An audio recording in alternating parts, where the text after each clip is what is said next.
We continue to monitor live looks at Tel Aviv and many other skylines across the world. That includes a live look. It's dark, but this is Doha. We know that there's been a number of missile interceptions in and around the Middle East. Many Arab states have reported that either Iranian missiles have landed in their territory or there's been missile interceptions above their territory that have caused shrapnel to fall down into their territory. Iran has fired roughly 300 missiles, at least so far today. Intelligence is estimating that Tehran is thousands more that they can shoot. They have rebuilt their ballistic missile arsenal over the past year. In Tel Aviv, and by the way, a live look at Tel Aviv, about 15 minutes to 5 in the morning in the city. In Tel Aviv, an Iranian missile made direct impact on an apartment building after evading defenses, and an entire block was destroyed. One person was confirmed dead, more than 20 confirmed injured. Rescue crews, last we checked, were searching through the rubble and investigating. We have been checking in periodically with some of the videos that Fox's Trey Yingst has been posting on the ground. Trey, of course, is based in Tel Aviv, and anytime anything like this happens, he's boots on the ground, one of the first people to respond. He posted this short clip in Tel Aviv earlier today. Let's watch. So we just got to the site of one of the impacts in Tel Aviv, and right as we got here, more sirens went off with incoming ballistic missile fire. People just took shelter. This is not even the building that was hit. This is just a building a few blocks away. And first responders are now headed back to the scene. You can see them here. They have medical equipment and search gear so that they can go back to the initial site that was actually directly hit a couple of blocks from here.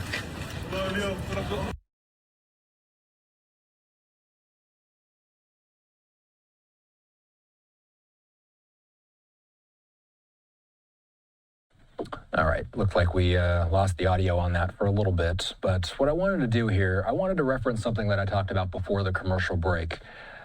Like I said, you may have noticed that there's been statements posted by local police departments across the country. We showed you the NYPD's post moments ago. The DC police posting this. The Metropolitan Police Department is closely monitoring the events unfolding in Iran. We are actively coordinating with our local, state, and federal law enforcement partners to safeguard residents, visitors, and businesses in the District of Columbia. Standing by is our friend, law enforcement expert, Jamie Copenhaver. Jamie joins us fairly often here. We discuss a lot of true crime. We've been speaking a lot lately about the Guthrie investigation, Jamie. This story, though, is not just an Iran story. This is not just in the Middle East. There's a reason that a lot of these police departments are posting messages like this saying, hey, we got to remain vigilant during these times. Why are they doing this? You know, the quite obvious.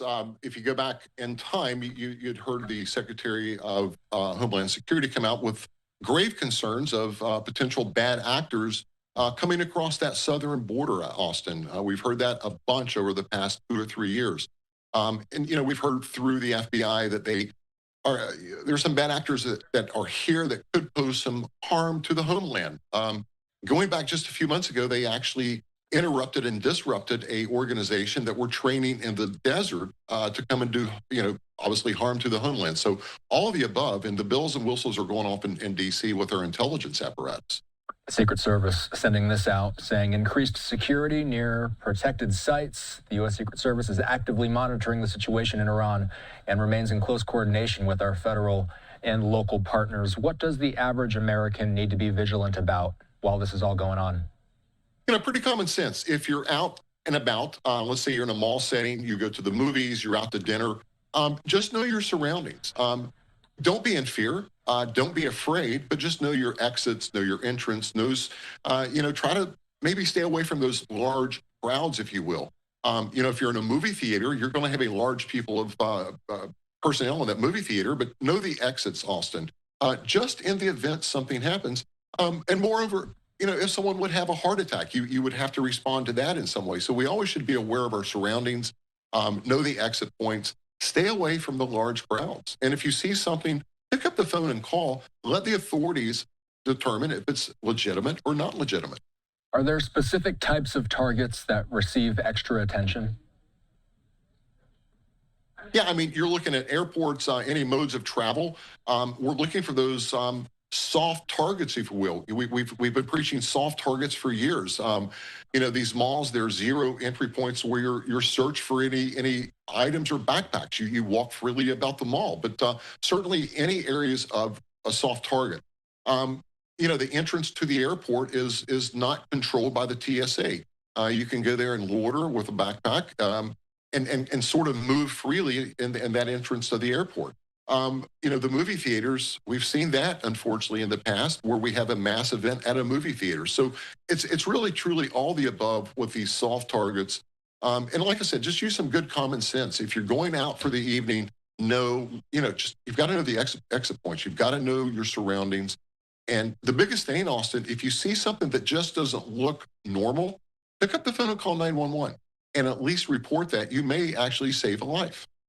We've been having the audience send in questions like usual. Kaylee in Mobile says, how concerned is a law enforcement agency like the FBI about retaliation from Iran through the activation of sleeper cells within the United States? And Jamie, I just need to, again, make something clear, as you've been making clear, which is that we don't have any imminent indication that anything like this is happening. We're just seeing a lot of local law enforcement agencies saying, you got to be a little extra vigilant nowadays. So to answer Kaylee's question directly, how concerned would a law enforcement agency like the FBI and perhaps other major local law enforcement agencies be about the activation of sleeper cells? Well, I think they're very concerned. We've been hearing sleeper cells for years now. The bad actors coming across that southern border. In terms of the FBI, rest assured they have a great joint terrorism task force. The intelligence apparatus works 24/7, Austin. They're out tracking through whether it's signal intelligence, human intelligence, and what have you. So, they certainly are tracking these groups the best they can. If you go back to Secretary Noem, she came out recently and made a statement. There's several thousand concerned actors that are in the country that they just can't track. So, some of these cells may perhaps be untrackable. They may not be on the radar. And, of course, that's where the citizens come in. If you see something just doesn't look right, pick up the phone and call. You may actually connect the dots to one of these sleeper cells or these individuals that want to do us harm right here in the homeland. So great question. Jamie Copenhaver joining us. Jamie, thanks for hopping on. I wanted to make sure we got something like this on tonight. We'll see you soon. Thank you, Austin.